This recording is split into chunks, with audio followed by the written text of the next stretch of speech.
ಇವರೆಲ್ಲ ಸಾಯೋ ಮೊದಲು ಸಾಯಬೇಕಾದವಳು ನೀನು. ನೆಮ್ಮದಿಯಾಗಿದ್ದ ನನ್ನ ಪ್ರಪಂಚಕ್ಕೆ ಕಾಲಿಟ್ಟು ಎಲ್ಲವನ್ನ ಹಾಳು ಮಾಡಿದ್ದಕ್ಕೆ ಮುಖ್ಯ ಕಾರಣನೇ ನೀನು. ಮೊದಲು ನೀನು ಸಾವು, ನಂತರ ಉಳಿದವರ ಸಾವು. ನಿನ್ನ ಸಾವಿಗೆ ಕ್ಷಣಗಳನ್ನು ಲೆಕ್ಕ ಹಾಕೋ ಎಂದು ಶ್ರುತಿಯ ತಲೆಗೆ ಗನ್ ಹಿಡಿದು ನಿಂತ ಧನುಷ್. ಇನ್ನೇನು ಪ್ರಾಣ ಹೋಗುತ್ತೆ, ಇದೆಲ್ಲದರಿಂದ ನನಗೆ ಮುಕ್ತಿ ಸಿಗುತ್ತೆ. ಆದರೆ ನನಗೆ ಸಹಾಯ ಮಾಡಲು ಬಂದು ಇವರೆಲ್ಲ ಸಾಯುವಂತಾಗುತ್ತದೆ. ಮಂಜುನಾಥ ಸ್ವಾಮಿ, ನೀನೇ ಇವರನ್ನೆಲ್ಲ ಕಾಪಾಡು ಎಂದು ಕಣ್ಣು ಮುಚ್ಚಿ ಮನಸ್ಸಿನಲ್ಲಿಯೇ ಬೇಡಿಕೊಳ್ಳುತ್ತಿದ್ದಳು ಶ್ರುತಿ. ಎದುರುಗಡೆ ಕುಳಿತಿದ್ದವರೆಲ್ಲ ಶ್ರುತಿಯ ಪರಿಸ್ಥಿತಿ ಹಾಗೂ ತಮ್ಮ ಅಸಹಾಯಕತೆಯನ್ನು ನೆನೆದು ಮುಂದೇನಾಗುತ್ತೋ ಎಂದು ಹೆದರಿ ಕುಳಿತಿದ್ದರು. ಶ್ರುತಿಯ ಹಿಂದಿನಿಂದ ಒಬ್ಬರು ಅವಳ ತಲೆಗೆ ಗನ್ ಹಿಡಿದ ಧನುಷ್ ಕೈಯ ಗಂಟಿಗೆ ಗುದ್ದಿ ಗನ್ ಬೀಳಿಸಿದರು. ಶ್ರುತಿಯ ಜೀವ ಉಳಿದದ್ದೇ. ಅವರೆಲ್ಲ ನೆಮ್ಮದಿಯ ನಿಟ್ಟುಸಿರು ಬಿಟ್ಟರು. ಗನ್ ಬಿದ್ದ ಶಬ್ದಕ್ಕೆ ಕಣ್ಣು ಬಿಟ್ಟು ಹಿಂದೆ ತಿರುಗಿದ ಶ್ರುತಿ, ನೀವಾ ಎಂದಳು. ವಿಕ್ರಮ್ ಅವರು ತಮ್ಮ ಹಿಂದೆ ನಿಂತವರನ್ನು ನೋಡಿ, ಸರ್ ನೀವಾ ಎಂದು ತಮ್ಮ ಪರಿಸ್ಥಿತಿ ಮರೆತು ಅಲ್ಲೇ ಒಂದು ಪೊಲೀಸ್ ಸೆಲ್ಯೂಟ್ ಹೊಡೆದರು. ಶ್ರುತಿಯ ಹಿಂದೆ ನಿಂತವರು ಅವಳಿಗೆ ಧನುಷ್ ಕೇಸಲ್ಲಿ ಸಹಾಯ ಮಾಡಿದ SA ಡಿಟೆಕ್ಟಿವ್ ಏಜೆನ್ಸಿಯ agent Pratap alias cat. Vikram ಅವರ ಹಿಂದೆ ನಿಂತಿದ್ದರು ಧನುಷ್ ಕೇಸಿಗಾಗಿ ನಿಯೋಜನೆಗೊಂಡ CBI ಅಧಿಕಾರಿ, ಎನ್ಕೌಂಟರ್ ಸ್ಪೆಷಲಿಸ್ಟ್ ಎಂದೇ ಹೆಸರಾದ ಭರತ್ IPS. ಪ್ರತಾಪ್ ಡಿಟೆಕ್ಟಿವ್ ಏಜೆನ್ಸಿಯ ಯಂಗ್ ಆ್ಯಂಡ್ ಎನರ್ಜೆಟಿಕ್ ಏಜೆಂಟ್ ಎಂದೇ ಹೆಸರಾದವನು. ಡಿಟೆಕ್ಟಿವ್ ರಂಗದಲ್ಲಿ ಅವನಿಗೊಂದು ಹೆಸರಿತ್ತು, ಅದುವೇ ಕ್ಯಾಟ್ ಎನ್ನುವ ಹೆಸರು. ಹೊಂಚು ಹಾಕಿ ಸುಳಿವು ಸಿಗದಂತೆ ಶತ್ರುಗಳನ್ನು ಬೇಟೆಯಾಡಲು ನಿಸ್ಸೀಮ ಎನ್ನುವ ಕಾರಣಕ್ಕೆ ಅವನಿಗೆ ಈ ಹೆಸರು.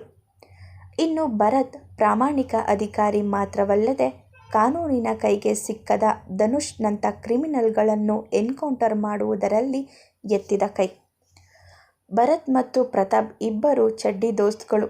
ಒಬ್ಬ ಕಾನೂನಿನ ಒಳಗೆ ಕೆಲಸ ಮಾಡುವವರಾದರೆ ಇನ್ನೊಬ್ಬ ಕಾನೂನಿನಿಂದ ಹೊರಗೆ ನಿಂತು ಕೆಲಸ ಮಾಡುವವನು. ಅವರಿಬ್ಬರಲ್ಲಿ ಅಭಿಪ್ರಾಯ ಭೇದವಿದ್ದರೂ ಗುರಿ ಒಂದೇ, ಅದುವೇ ಜನಸೇವೆ. ಅವರಿಬ್ಬರು ಸೀಕ್ರೆಟ್ ಮಿಷನ್ನಲ್ಲಿ ತುಷಾರ್ ಜೊತೆ ಕೆಲಸ ಮಾಡಿ ಅವನ ಗೆಳೆಯರಾದವರು. SA ಡಿಟೆಕ್ಟಿವ್ ಏಜೆನ್ಸಿ ಸರ್ಕಾರದ ಪರವಾಗಿಯೂ ಕೆಲವೊಮ್ಮೆ ಕೆಲಸ ಮಾಡುವುದರಿಂದ ಅವರೆಲ್ಲರೂ ಪರಿಚಿತರೇ.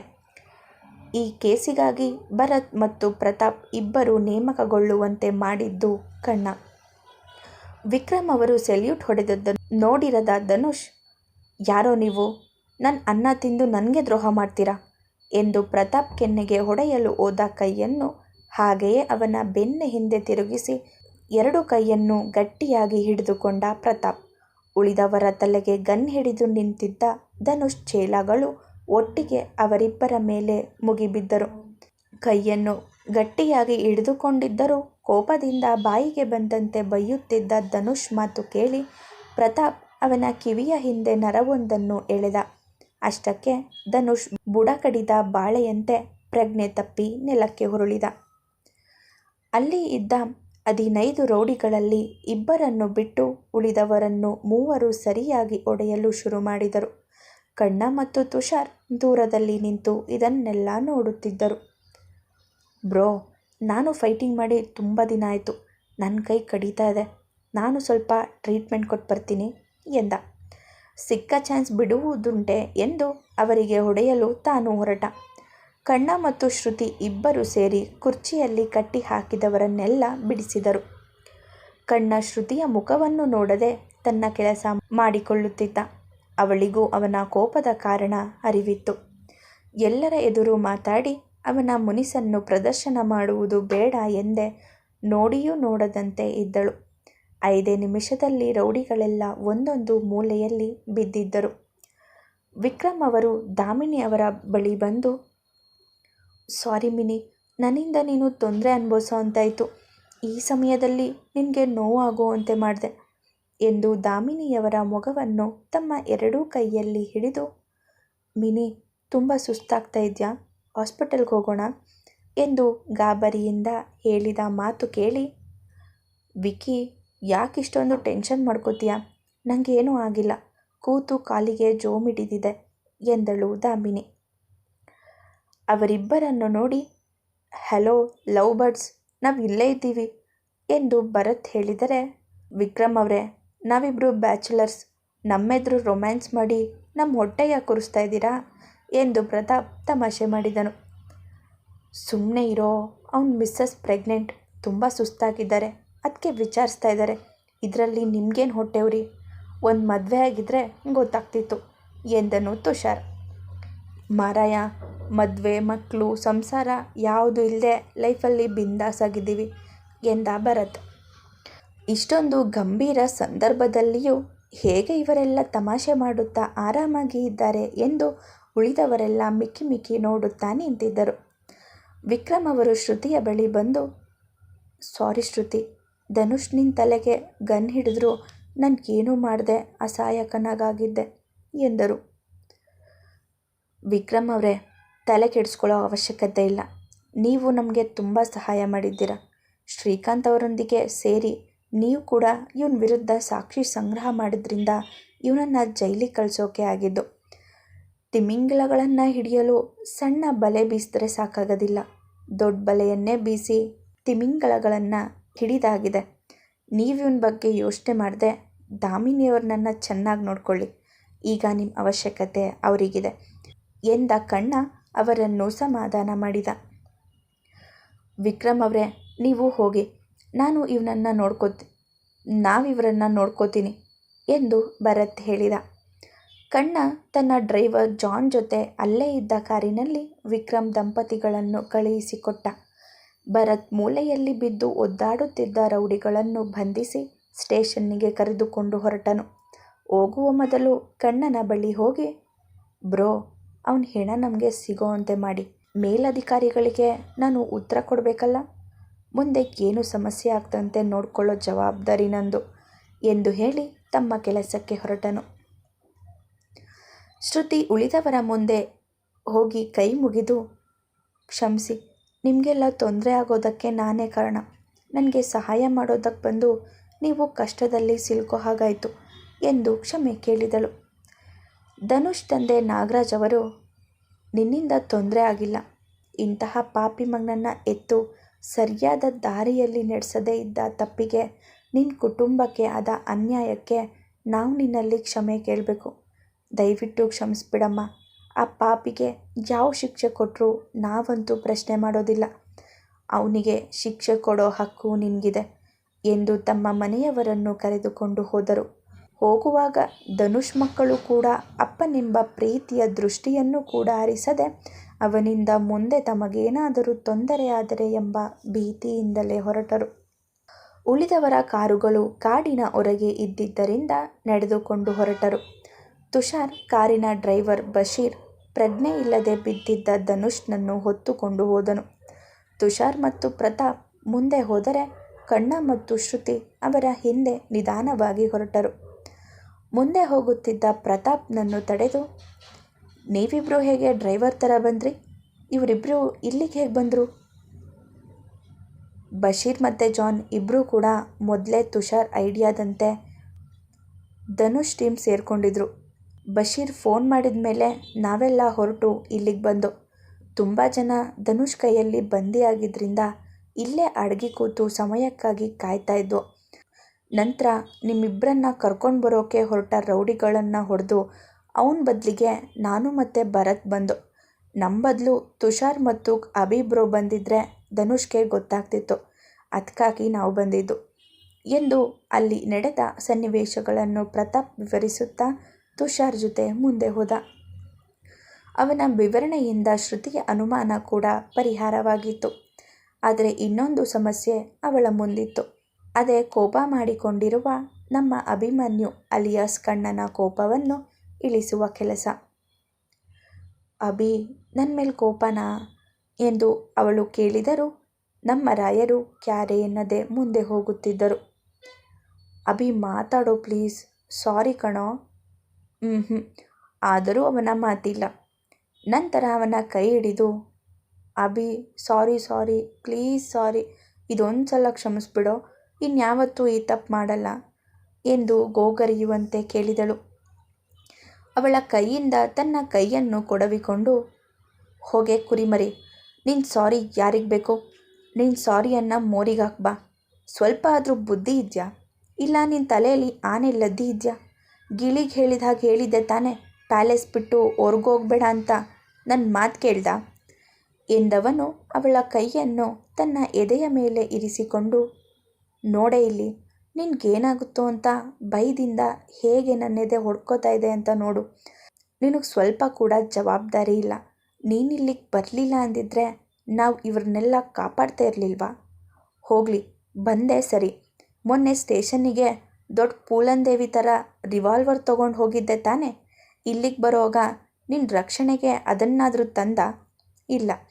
ಧನುಷ್ ನಿನ್ನ ತಲೆಗೆ ಗನ್ ಹಿಡಿದು ನಿಂತಿದ್ರೆ ಜೀವ ಹೋದರೆ ಹೋಗಲಿ ಅನ್ನೋ ಹಾಗೆ ನಿಂತಿದ್ದೆ.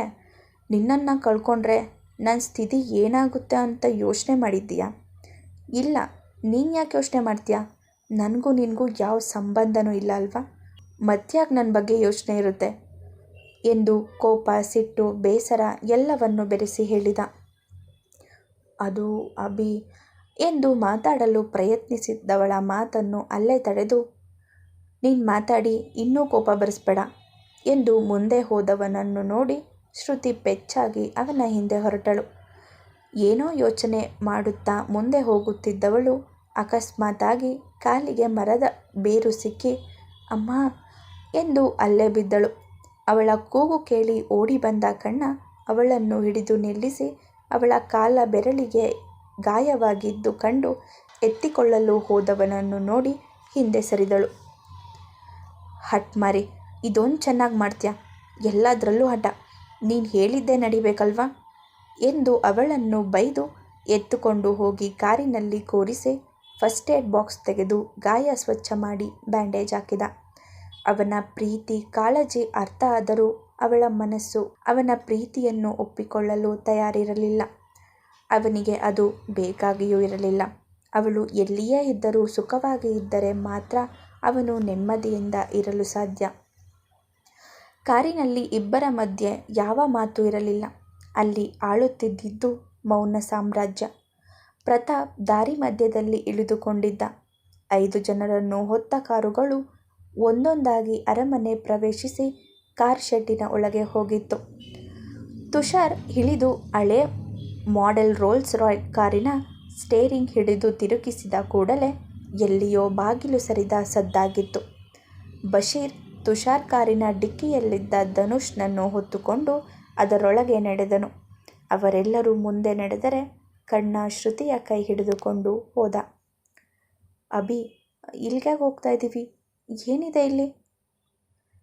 ಪ್ಯಾಲೇಸ್ ಕೆಳಗೆ ಅಂಡರ್ಗ್ರೌಂಡ್ನಲ್ಲಿ ಮೊದಲು ಕೈದಿಗಳನ್ನು ಕೂಡಿ ಹಾಕ್ತಿದ್ದ ಸೆರೆಮನೆ ಇದೆ. ಧನುಷ್ಗೆ ಸ್ಪೆಷಲಾಗಿ ಟ್ರೀಟ್ಮೆಂಟ್ ಕೊಡಬೇಕಲ್ಲ, ಅದಕ್ಕೆ ಹೋಗ್ತಾ ಇರೋದು. ಸೆರೆಮನೆಯನ್ನು ಇವರಿಗೆ ಬೇಕಾದಂತೆ ತುಷಾರ್ ಬದಲಾವಣೆ ಮಾಡಿಕೊಂಡಿದ್ದ. ಅದರಲ್ಲೊಂದು ರೂಮಿನಲ್ಲಿ ಬೇರೆ ಬೇರೆ ರೀತಿಯ ವೆಪನ್ಸ್, ಸಣ್ಣ ಮಟ್ಟಿನ ವಿಧ್ವಂಸ ಮಾಡುವಂತಹ ಬಾಂಬ್, ಮದ್ದು ಗುಂಡುಗಳು, ಕಂಪ್ಯೂಟರ್, ಕೈದಿಗಳನ್ನು ಚಿತ್ರಹಿಂಸೆ ಕೊಟ್ಟು ಬಾಯಿ ಬಿಡಿಸಲೆಂದೇ ತಯಾರಾದ ಒಂದು ಮಷಿನ್ ಆ ರೂಮಿನ ಮಧ್ಯದಲ್ಲಿ ಇತ್ತು. ಅದರಲ್ಲಿ ಬೇರೆ ಬೇರೆ ವೈರ್ ಬಟನ್ಗಳಿದ್ದವು. ಅರಮನೆಯಲ್ಲಿ ಇಂತಹದ್ದೊಂದು ರಹಸ್ಯ ಸ್ಥಳವಿದೆ ಎಂದು ಅರಿತವರ ಸಂಖ್ಯೆ ಕೆಲವೇ ಕೆಲವು. ಪ್ರಸಾದ್, ಕಣ್ಣ, ತುಷಾರ್, ಜಾನ್, ಬಶೀರ್, ಈಗ ಶ್ರುತಿಗೆ ಬಿಟ್ಟು ಬೇರೆ ಯಾರಿಗೂ ತಿಳಿಯದ ರಹಸ್ಯವಿದು. ಕಣ್ಣನ ತಾತ ಅಭಿಮನ್ಯು ಅವರು 50 ವರ್ಷಗಳ ಹಿಂದೆಯೇ ಜಗತ್ತಿನ ಕಣ್ಣಿಗೆ ಕಾಣದಂತೆ ಈ ಸೆರೆಮನೆಯನ್ನು ಬಂದೋಬಸ್ತ್ ವ್ಯವಸ್ಥೆ ಮಾಡಿದ್ದರು. ಆ ಅರಮನೆಯಲ್ಲಿ ಜಗತ್ತಿನ ಅರಿವಿಗೆ ಬಾರದಂಥ ಇಂತಹ ರಹಸ್ಯಗಳ ಸಂಖ್ಯೆ ಹಲವಾರು ಇದ್ದವು. ಧನುಷ್ನನ್ನು ಅಲ್ಲೇ ಒಂದು ಚೇರ್ ಮೇಲೆ ಕೂರಿಸಲಾಯಿತು. ತುಷಾರ್ ಅವನ ಕತ್ತಿನ ಬಳಿ ಇದ್ದ ಯಾವುದೋ ನರವನ್ನು ಎಳೆಯುತ್ತಿದ್ದಂತೆ ಅವನಿಗೆ ಪ್ರಜ್ಞೆ ಬಂದಿತ್ತು. ನೆಮ್ಮದಿಯ ನಿದ್ದೆಯಿಂದ ಎದ್ದಂತೆ ಕಣ್ಣು ಬಿಡಿಸಿ ನೋಡಿದವನಿಗೆ ಎದುರುಗಡೆ ಕೈಯಲ್ಲಿ ಚೂರಿ ಹಿಡಿದು ಚೇರ್ ಮೇಲೆ ಕುಳಿತ ಶ್ರುತಿಯ ದರ್ಶನವಾಯಿತು. ಅದಕ್ಕೆ ಇವನಿಗೆ ಯಾವ ರೀತಿ ಟಾರ್ಚರ್ ಕೊಡಬೇಕೆನ್ನೋದು ನಿಮಗೆ ಬಿಟ್ಟಿದ್ದು. ಏನು ಮಾಡಬೇಕು ಅಂತ ನೀವೇ ಹೇಳಿ, ಅದಕ್ಕೆ ನಾನು ರೆಡಿ ಎಂದ ತುಷಾರ್. ಬೇಡ ತುಷಾರ್, ಇವನಿಂದ ಅನ್ಯಾಯ ಆಗಿದ್ದು ನನಗೆ, ಶಿಕ್ಷೆ ಕೂಡ ನಾನೇ ಕೊಡಬೇಕು. ಇವನಿಗೆ ನಾನೇ ಚಿತ್ರಹಿಂಸೆ ಕೊಟ್ಟು ಕೊಂದ್ರೇ ನನ್ನ ಮನ್ಸಲ್ಲಿ ಉರಿತಿರೋ ಸೇಡಿನ ಕಿಚ್ಚು ಆರಲು ಸಾಧ್ಯ. ಅವಳ ಮಾತು ಒಪ್ಪಿಗೆ ಎನ್ನುವಂತೆ ಅಲ್ಲಿಂದ ಸರಿದು ಕಂಪ್ಯೂಟರ್ನಲ್ಲಿ ತನ್ನ ಕೆಲಸ ಮಾಡುತ್ತಾ ಕುಳಿತ. ಕಣ್ಣ ಶ್ರುತಿಯ ಮುಖವನ್ನು ನೋಡುತ್ತಾ ಧನುಷ್ ಹಿಂದೆ ಇದ್ದ ಚೇರಿನಲ್ಲಿ ಕುಳಿತನು.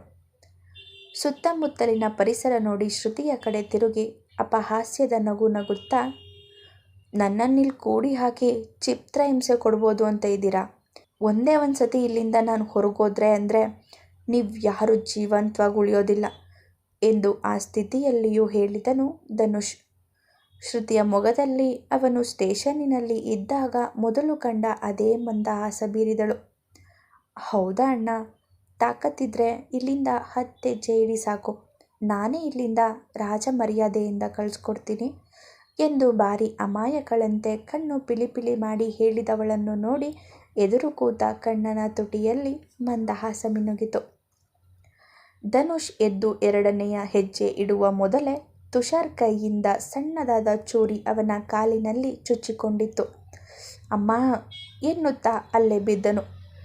ಶ್ರುತಿ ಚೂರಿ ಬೀಸಿದವರು ಯಾರು ಎಂದು ನೋಡಿದರೆ ತುಷಾರ್ ತನ್ನ ಕೆಲಸ ಮಾಡುತ್ತಲೇ ಹಿಂದೆ ತಿರುಗದೆಯೇ ಕೈ ಎತ್ತಿ ಹೆಬ್ಬೆರಳು ಎತ್ತಿ ತೋರಿಸಿದ.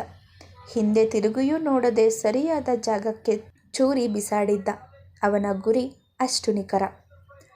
ಶ್ರುತಿ ಕೆಳಗೆ ಬಿದ್ದವನ ಎದೆಯ ಮೇಲೆ ತನ್ನ ಕಾಲುಗಳನ್ನಿಟ್ಟು, ಅಣ್ಣ, ಈಗ ನಿಮಗೆ ಅಮ್ಮನ ನೆನಪಾಯ್ತಾ?